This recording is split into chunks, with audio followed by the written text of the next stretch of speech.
Parallel ঝলক। আপনাদের সাথে রয়েছি আমি উর্না। আপনারা এই প্রথম দেখছেন ডিজিটাল মিডিয়ায় বাংলায় খেলার খবরের বুলেটিন। ভারতীয় ও আন্তর্জাতিক ফুটবলের যাবতীয় খবর নিয়ে আপনাদের জন্য আমাদের বিশেষ সেগমেন্ট খেল সকার। মৌসুম শুরুর মুখে মোহনবাগান শিবিরে বড় সড় ধাক্কা। হাঁটুর চোটে পড়ে সম্ভবত এই মৌসুমেই আর মাঠে নামা হচ্ছে না রাইট ব্যাক আশিস রায়ের। যদিও ক্লাব ম্যানেজমেন্ট এখনও চূড়ান্ত করে কিছু বলতে পারেনি। আশিস পুরো মৌসুম ছিটকে গেলেন নাকি মৌসুমের শুরুতে কয়েকটি ম্যাচ মিস করবেন তা চিকিৎসকদের পর্যবেক্ষণের পরই স্পষ্ট হবে। এই অনিশ্চয়তার মাঝেই বিকল্প পরিকল্পনা সাজিয়ে রাখছেন কোচ সেজিও লোবেরা। আশিসকে না পেলে ডান প্রান্তের টেকচাম অভিষেক সিংকে নামানোর ভাবনাই আপাতত সবচেয়ে এগিয়ে। পাশাপাশি স্কোয়াডে ভারসাম্য বজায় রাখতে দীপেন্দু বিশ্বাস ও মেহতাব সিংকেও প্রস্তুত রাখছেন লোবেরা। মৌসুমের শুরুতেই এমন চোটে পড়া যে সবুজ মেরুনের রক্ষণভাগের পরিকল্পনায় বাড়তি চাপ তৈরি করল তা বলাই বাহুল্য। আইএসএলের শুরুর আগে নিজেদের ঝালিয়ে নিতে প্রস্তুতি ম্যাচে নামছে ইস্টবেঙ্গল। মঙ্গলবার সকালে সেন্টার অফ এক্সিলেন্সের মাঠে শ্রীনিধি ডেকানের বিরুদ্ধে অনুশীলন ম্যাচ খেলবে অস্কার ব্রুজোর দল। তবে মৌসুমের আগে চোট সমস্যায় জর্জরিত লাল হলুদ শিবির। শনিবার অনুশীলনের সময় গুরুতর চোট পান নাওরেম মহেশ সিং। সেই চোটের কারণে আইএসএলের শুরুর কয়েকটি ম্যাচে তাকে পাওয়া যাবে না বলেই ইঙ্গিত মিলেছে। পাশাপাশি চোট পেয়েছেন ডিফেন্ডার কেভিন সিভিল্লেও। মঙ্গলবারের প্রস্তুতি ম্যাচে তিনি না খেললেও ইমামি ম্যানেজমেন্ট জানিয়েছে আইএসএল শুরুর আগেই কেভিন সুস্থ হয়ে উঠবেন। সেই খবরে কিছুটা হলেও স্বস্তি পেয়েছেন কোচ অস্কার ব্রুজো। তবে মৌসুমের মুখে চোটের ধাক্কা থাকলেও আপাতত কিছুটা স্বস্তিতে ইস্টবেঙ্গল শিবির। কিশোর ভারতীর বদলে আবারও কি যুব ভারতী স্টেডিয়ামে ফিরবে ইস্টবেঙ্গল? সবকিছু ঠিকঠাক হয়ে গেলেও হঠাৎই ইমামি ম্যানেজমেন্টের সঙ্গে কথাবার্তা শুরু ক্লাব কর্তাদের। কিশোর ভারতীতে নয়, তাদের ম্যাচ যুব ভারতীতেই ফেরানো হোক, এই নিয়েই দুই পক্ষের মধ্যে ফের কথাবার্তা শুরু হয়ে গিয়েছে। শোনা যাচ্ছে ইস্টবেঙ্গলের সঙ্গে নাকি মোহামেডানেরও হোম গ্রাউন্ড কিশোর ভারতী। প্রথমে অবশ্য মোহামেডানের হোম গ্রাউন্ড ছিল জামশেদপুর, আর সেটা জানার পরই হঠাৎ করে ক্লাব কর্তারা তাদের ভেন্যু যুব ভারতীতে ফেরানোর ওপরেই জোর দিতে শুরু করেছে। যদিও যুক্তি হিসেবে তারা টিকিট, সমর্থকদের উপস্থিতি, ছোট মাঠের মতো নানান কথাই বলছে। চলতি সপ্তাহে শহরে আসতে চলেছেন ইউসুফ এজেজারি। তার ভিসার কাজ অনেকটাই এগিয়ে গিয়েছে। সোমবারই সিঙ্গাপুরে ভিসার জন্য আবেদন জমা দিয়ে দিয়েছেন। মনে করা হচ্ছে কয়েকদিনের মধ্যেই ভারতে আসার জন্য ভিসা পেতে চলেছেন ইউসুফ। ইতিমধ্যে তার প্রাক্তন দলও তাকে ফেয়ারওয়েল দিয়ে দিয়েছে। আগামী 14ই ফেব্রুয়ারি শুরু হচ্ছে আইএসএল। সেখানে 16ই ফেব্রুয়ারি ইস্টবেঙ্গলের প্রথম ম্যাচ নর্থ ইস্ট ইউনাইটেডের বিরুদ্ধে। এই সপ্তাহে চলে এলে কয়েকদিন দলের সঙ্গে প্রস্তুতির সুযোগ পাবেন ইউসুফ এজেজারি।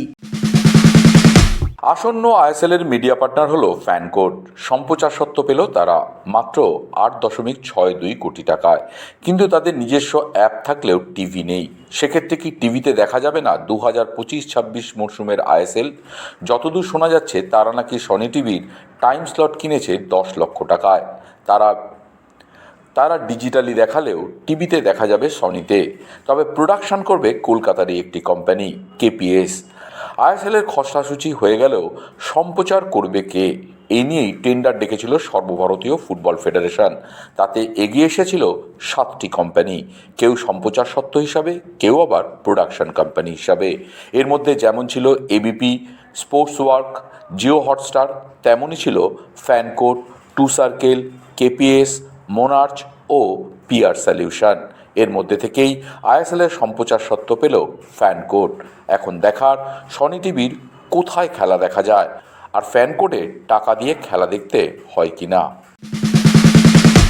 আইএসএলের সম্প্রচার মূল্যে যে ভয়াবহ ধস নেমেছে তা এখন আর অনুমানের নয়, পরিসংখ্যানই সত্যটা তুলে ধরছে। 2024-25 মৌসুমে ইন্ডিয়ান সুপার লিগের সম্প্রচার সত্ত্বের মূল্য ছিল 275 কোটি টাকা। সেই মৌসুমে মোট 163টি ম্যাচ সম্প্রচারিত হয়েছিল, যেখানে প্রতি ম্যাচের গড় মূল্য দাঁড়িয়েছিল প্রায় 1.68 কোটি টাকা। তখন আইএসএলকে ঘিরে বাজারের আগ্রহ, স্পন্সরদের উপস্থিতি এবং সম্প্রচারের গুরুত্ব ছিল চোখে পড়ার মতো। কিন্তু মাত্র এক মরশুমের ব্যবধানে ছবিটা সম্পূর্ণ বদলে গিয়েছে। 25-26 মরশুমের জন্য ফ্যানকোড যে সম্প্রচার প্রস্তাব দিয়েছে তার মোট মূল্য মাত্র 8.62 কোটি টাকা। ম্যাচের সংখ্যাও কমে দাঁড়িয়েছে 91টিতে। হিসেব কষলেই বোঝা যায় প্রতি ম্যাচের সম্প্রচার মূল্য নেমে এসেছে প্রায় 9.5 লক্ষ টাকায়। অর্থাৎ একসময় যে ম্যাচ প্রতি 1.5 কোটিরও বেশি দাম ছিল তা এখন নেমে এসেছে এক অঙ্কের লক্ষ্যে। এই পরিসংখ্যান শুধু সম্প্রচার মূল্যের পতনের কথাই বলছে না, বরং ভারতীয় ফুটবলের বাজার মূল্য, লিগের গ্রহণযোগ্যতা এবং ভবিষ্যৎ দিশা নিয়েও বড় প্রশ্ন তুলে দিচ্ছে। আইএসএল কি আদৌ তার পুরনো আকর্ষণ ধরে রাখতে পারবে, নাকি এই আর্থিক ধসই ইঙ্গিত দিচ্ছে আরও গভীর সংকটের? সেই উত্তরই এখন খুঁজছে ভারতীয় ফুটবল মহল। আসন্ন আইএসএল এর সম্প্রচার ফ্যান কোড পাওয়ায় এ নিয়ে মুখ খুললেন ইউনাইটেড কর্তা নবাব ভট্টাচার্য। আগে যেমন স্পোর্টস 18 টিভিতে ও মোবাইলে জিও হটস্টারে আইএসএল এর ঝা চকচকে খেলা দেখা যেত, এবারে সেই জায়গায় মোবাইলে ফ্যান কোড ও টিভিতে সম্ভবত সনিতে খেলা দেখা যেতে পারে। সেই উচ্চমানের টেলিকাস্ট কি এবার হবে? নবাব বলছিলেন, পার্থক্য তো থাকবেই। এত অত উচ্চমানের টেলিকাস্ট হবে না, এটা তো শিওর। আর এখন তো অনেক উপর থেকে পড়েছে, তো এখন কোমরে খুব ব্যথা, একটু সময় লাগবে তো ব্যথা সারতে। আচ্ছা, এতদিন সবকিছু ওভার ভ্যালুড ছিল, এবার আস্তে আস্তে অ্যাকচুয়াল প্রাইসে আসছে, সবকিছুই অ্যাকচুয়াল প্রাইসে আসবে। সে মোহনবাগান টিম হোক আর টেলিকাস্ট হোক, সবই ধীরে ধীরে অ্যাকচুয়াল প্রাইসে আসবে।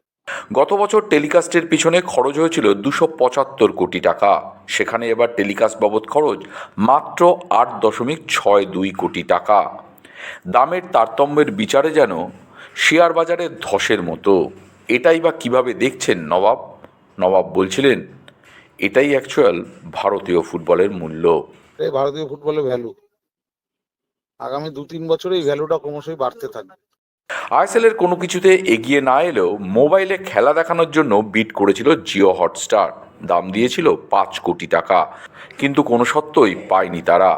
নবাবের কথায় জিও বিজনেস পারপাস এগিয়ে এসেছিল, ভালোই তো।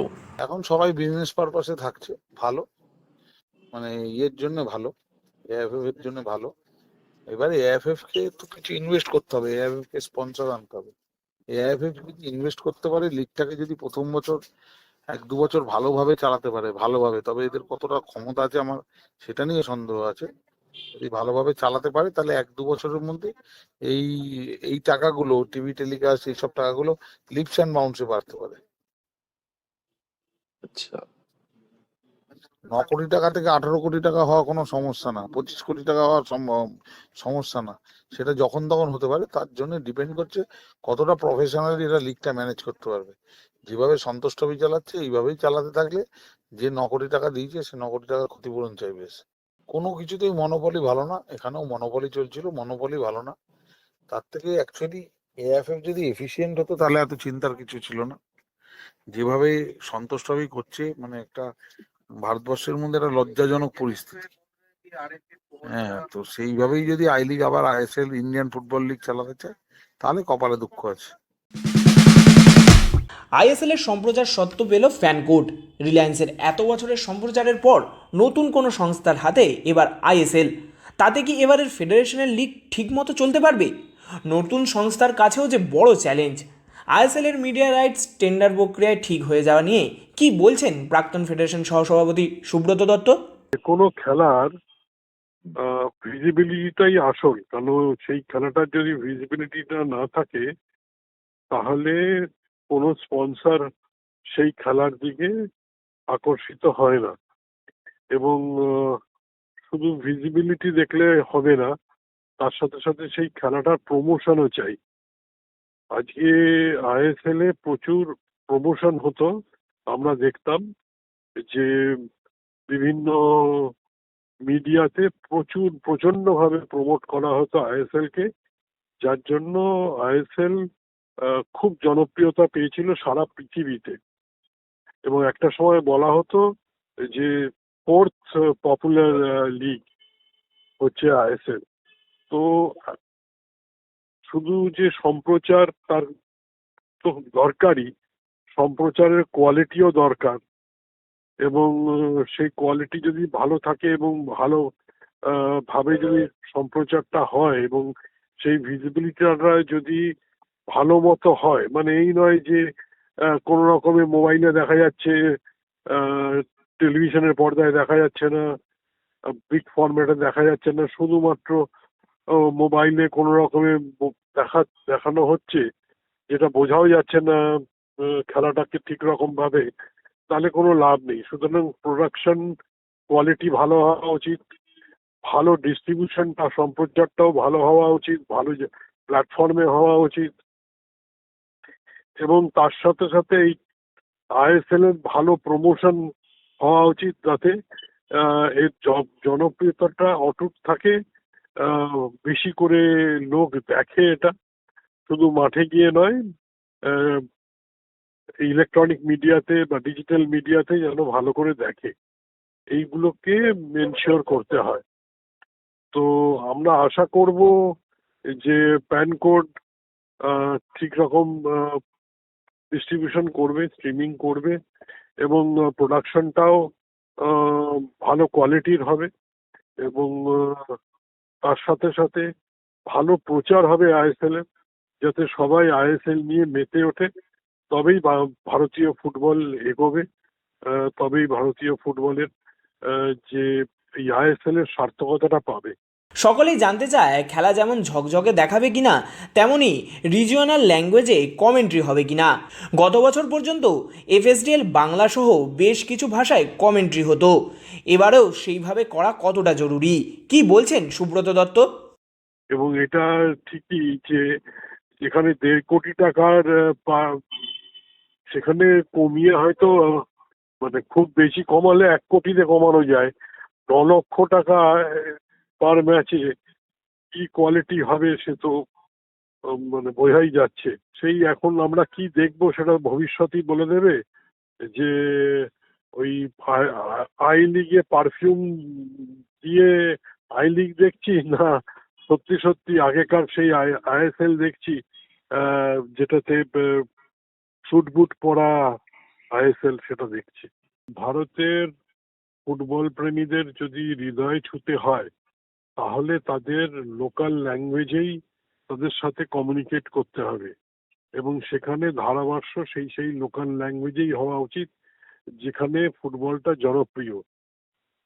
নর্থ ইস্টের ল্যাঙ্গুয়েজ, বাংলায় বাংলা, তারপরে সাউথ ইন্ডিয়াতে সাউথ ইন্ডিয়ান ল্যাঙ্গুয়েজগুলো, গোয়াতে কোনকানি বা গোয়ানিজ ল্যাঙ্গুয়েজে। তাহলে কি হবে, মানে প্রত্যেকটা যেসব ফুটবলের জনপ্রিয় অঞ্চল আছে ভারতবর্ষে, তাদের ফুটবল হৃদয়ের কাছাকাছি পৌঁছতে পারবে, এবং তাদের কাছেও খেলাটা আরো বেশি আকর্ষণীয় হবে এবং সহজ হবে বোঝাটা। 3 তারিখ সন্তোষ ট্রফির কোয়ার্টার ফাইনালে সার্ভিসেসের বিরুদ্ধে মাঠে নামছে বাংলা। তার আগে সোমবার শেষ অনুশীলন সেরে নিল সঞ্জয় সেনের দল। আসামের বিরুদ্ধে ম্যাচ শেষে যাত্রাপথের সমস্যায় পড়ে রাতভর আটকে থাকতে হয়েছিল দলকে। হোটেলে পৌঁছতে হয় পরের দিন ভোর 5টায়। সেই কারণেই আইএফএ সর্বভারতীয় ফুটবল ফেডারেশনের কাছে কোয়ার্টার ফাইনাল ম্যাচ পিছিয়ে দেওয়ার আবেদন জানায়। আবেদন মঞ্জুর হওয়ায় 2 তারিখের বদলে 3 তারিখে গুরুত্বপূর্ণ ম্যাচ খেলবে বাংলা দল। স্যাফ অনূর্ধ্ব-19 নারী চ্যাম্পিয়নশিপে নেপালের বিরুদ্ধে জয় দিয়ে শুরু করার পর এবার ধাক্কা খেল ভারত। পোখারায় বাংলাদেশের কাছে 2-0 গোলে হারতে হয় ভারতীয় মেয়েদের। প্রথমার্ধেই ম্যাচের রাশ নিজেদের হাতে নেয় বাংলাদেশ। 29 মিনিটে অর্পিতা বিশ্বাস ও 40 মিনিটে অল্পি আক্তারের গোলে এগিয়ে যায় তারা। এএফসি অনূর্ধ্ব-17 নারী এশিয়ান কাপের প্রস্তুতি হিসেবে ইতালীয় কোচ পামেলা কন্তির তত্ত্বাবধানে অনূর্ধ্ব-17 দলকে এই প্রতিযোগিতায় খেলাচ্ছে ভারত। ফল হাতছাড়া হলেও শক্তিশালী প্রতিপক্ষের বিরুদ্ধে খেলে মহাদেশীয় আসরের আগে মূল্যবান অভিজ্ঞতা সঞ্চয় করছে ভারতের মেয়েরা। কোপা দেল রের কোয়ার্টার ফাইনালের আগে ধাক্কা বার্সেলোনার। চোটের কারণে আলভেসেদের বিরুদ্ধে খেলতে পারবে না ব্রাজিলীয় ফরওয়ার্ড রাফিনিয়া। এলচের বিপক্ষে ম্যাচে ডান পায়ের অ্যাডাক্টারে অস্বস্তি অনুভব করায় তাকে বিশ্রামে রাখার সিদ্ধান্ত নিয়েছে ক্লাব। আগামীকাল আলভেসেদের মাঠে দ্বিতীয় বিভাগ সেগুন্দার দলের মুখোমুখি হবে বার্সা। রাফিনিয়ার অনুপস্থিতিতে আক্রমণের শুরুর একাদশে থাকার সম্ভাবনা মার্কাস রাশফোর্ডের। রক্ষণে জুল কুন্দে অনুশীলনে ফিরেছেন। সব মিলিয়ে শিরোপা ধরে রাখার পথে কঠিন পরীক্ষা সামনে বার্সেলোনা। প্রিমিয়ার লিগের শিরোপা দৌড় শেষ, এই ধারণা মানতে একেবারেই নারাজ পেপ গার্দিওলা। আর্সেনালের থেকে 6 পয়েন্ট পিছিয়ে থাকা ম্যানচেস্টার সিটির লিগ জয়ের সম্ভাবনা নিয়ে প্রশ্ন উঠতেই স্পষ্ট জবাব পেপের। এখনও 14টা ম্যাচ বাকি, যতক্ষণ সুযোগ আছে ততক্ষণ আশা থাকবেই। লিগ টেবিলে আপাতত এগিয়ে আর্সেনাল, তবে অভিজ্ঞ কোচের বিশ্বাস মরশুমের এই পর্যায়ে কোনো সমীকরণই চূড়ান্ত নয়। চোট, ফর্ম, সূচির চাপ সব মিলিয়ে শেষ পর্যন্ত লড়াই জমাট বাঁধতেই পারে। পেপের কথায় পরিস্থিতি কঠিন হলেও অসম্ভব নয়। প্রশ্ন এখন একটাই, 6 পয়েন্ট পিছিয়েও কি শেষ হাসি হাসতে পারবে ম্যান সিটি? বিশ্বজুড়ে 22 গজে নানান রকম খবর, ক্রিকেটের সেই সমস্ত খবর নিয়ে আমাদের বিশেষ সেগমেন্ট লীগ ছক্কা।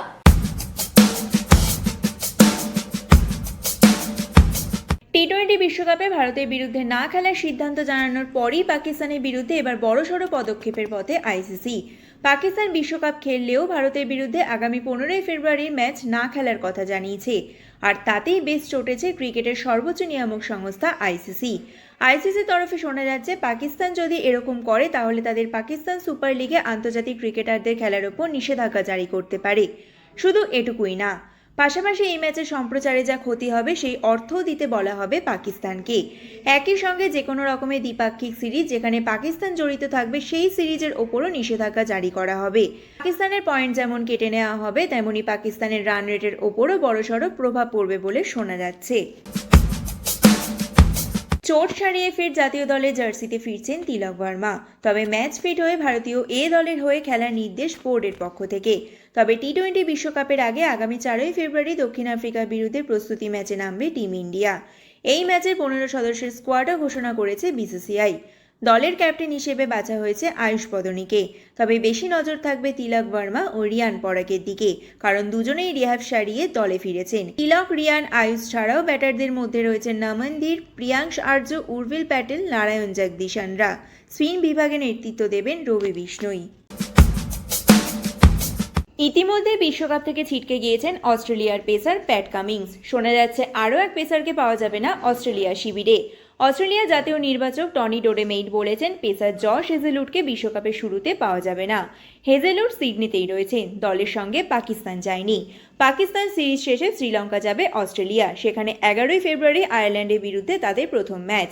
গ্রুপের বাকি 3 ম্যাচে ওমান, শ্রীলঙ্কা ও জিম্বাবুয়ের বিরুদ্ধেও শ্রীলঙ্কাতেই খেলবে তারা, সেখানেও দলের সঙ্গে যাবেন না হেজেলউড।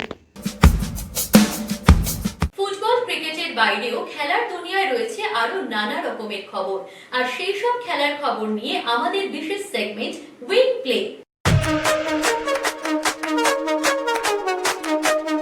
রবিবার অস্ট্রেলিয়ান ওপেনের পুরুষদের ফাইনালে নোভাক জোকোভিচকে হারালো কার্লোস আলকারাজ। এই জয়ের মাধ্যমে 22 বছর বয়সে তিনি সর্বকনিষ্ঠ পুরুষ খেলোয়াড় হিসেবে কেরিয়ারে গ্র্যান্ড স্ল্যাম খেতাব জিতেছেন। এই জয়ের পর উৎসাহের সঙ্গে তিনি জানিয়েছেন স্মৃতিচিহ্ন হিসেবে তিনি তার এক পায়ে একটি ছোট ক্যাঙ্গারুর ট্যাটু করাবেন।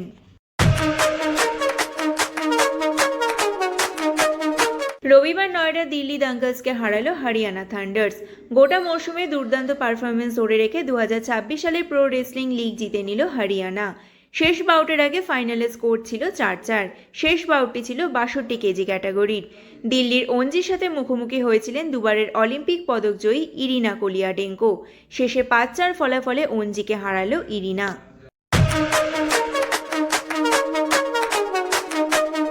খেলার দুনিয়ায় শোনা যায় নানা রকমের মন্তব্য, আর সেই সব মন্তব্যের কোলাজ নিয়ে আমাদের বিশেষ সেগমেন্ট থ্রো ইন। বিশ্বকাপে নামার আগে দুর্দান্ত ফর্মে ছিলাম, কিন্তু প্রথম 3 ম্যাচ পরিকল্পনা মাফিক হয়নি। বিশেষ করে পাওয়ার প্লের প্রথম 10 ওভারে আউট হওয়ায় ভীষণ হতাশ হয়েছিলাম। নেটে ভালো ব্যাট করলেও ম্যাচে সেটা ফুটিয়ে তুলতে পারছিলাম না। প্রত্যাশার চাপ নাকি টেকনিকে ভুল, সেটা বোঝার চেষ্টা করছিলাম। প্যারালাল ঝলক আজ এ পর্যন্তই। খেলার দুনিয়ার সেরা প্যাকেজ নিয়ে দেখতে থাকুন প্যারালাল ঝলক প্রতিদিন রাত 10টায়।